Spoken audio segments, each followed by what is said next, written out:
Code et conseils vous est offert par Atlanta Assurance Côte d'Ivoire, l'assurance de vivre mieux.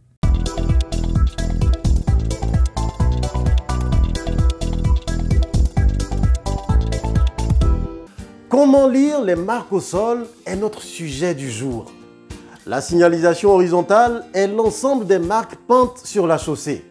Elle est de couleur blanche ou jaune quand la signalisation est temporaire.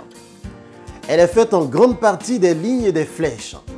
Elle sert à délimiter les différentes parties de la route, à indiquer la conduite à tenir et permet de suivre la route par mauvais temps et la nuit. Les lignes. On distingue les lignes longitudinales et les lignes transversales. Les lignes longitudinales, ce sont des lignes qui sont faites dans le sens de la longueur de la route.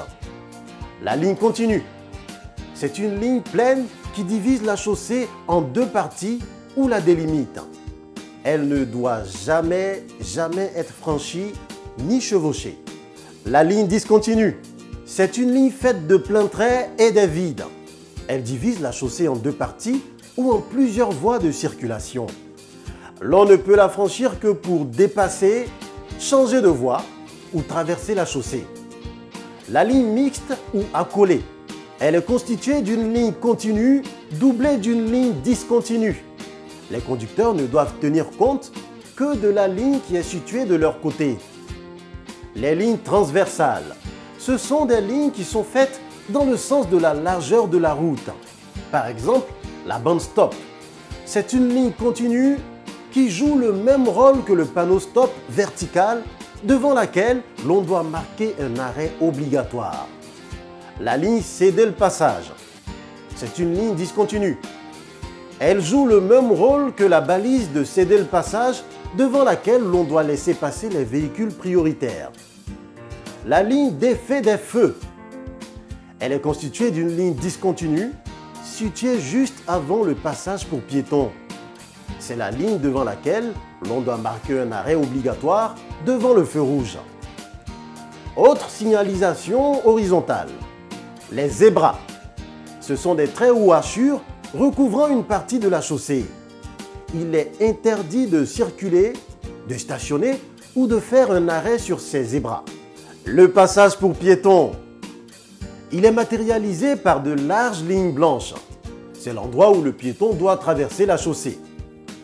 À la vue de ces bandes, le conducteur doit ralentir et s'arrêter s'il le faut pour céder le passage aux piétons. L'arrêt de bus. L'arrêt de bus est l'emplacement où les bus s'arrêtent pour faire monter ou descendre les voyageurs. Il est matérialisé par des lignes zigzag de couleur jaune. On peut y circuler, mais il est interdit de stationner ou de s'arrêter sur toute la zone hachurée. Parlons à présent des flèches et commençons par les flèches de rabattement. Au nombre de 3 peintes sur une voie de circulation, elles annoncent la fin de cette voie. Intercalées dans une ligne discontinue, elles annoncent la fin de la ligne discontinue. On pourrait parler ensuite des flèches de sélection ou flèches directionnelles.